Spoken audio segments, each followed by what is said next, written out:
people should read it and know what is there in that policy. Ramji, let me come to you. You again been someone who has litigated cases, who has gone through policy, who's seen it all really from 1999 onwards. Tell me, why is the sector in the situation that it is today? Well, I think you've already heard my friends speak about how it has been. But I would put it at this. There is lack of accountability. There is actually a lack of accountability. We can keep blaming a policy document, but a policy document is always supposed to be forward-looking. It is supposed to be general. It can't get into too much detail. But the details will have to be worked out by people who are implementing that policy framed by the government and successive governments.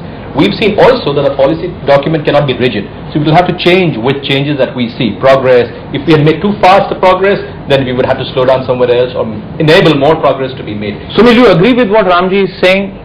The point that he's making about how policy has to be in some ways flexible, it has also to take into account various changes. There's no doubt that one, policy has to be flexible, and secondly, Ramji is absolutely right. The problem has been that the bureaucrats in question have never ever done the right thing. Right. You see, if you look at Mr. Behura who's in jail. What is Mr. Behura's crime? His crime is that I just did whatever the minister wanted. If you look at successive telecom sector, is he wrong in saying that? Oh, well, that's another discussion, but but if you wanted this, a very quick question, reply on that is that every bureaucrat is protected under 311 of the Constitution. Right. So if a minister tells him to do something wrong, the bureaucrat can actually say, I'm not going to do it on the file. So there's nothing, but that's a separate question. But the point that Ramji is making is a very simple one, that you've got policies which say, okay, we want telecom for everyone. No one can actually criticize that. It's a proper policy.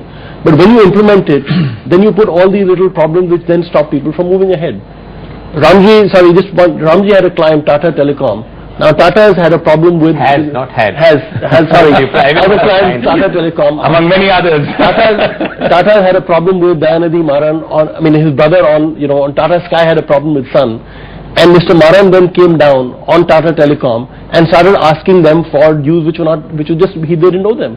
So he actually, to use Gopal's phrase, he brought Tatas to the road. So you have these kind of problems happening all the time.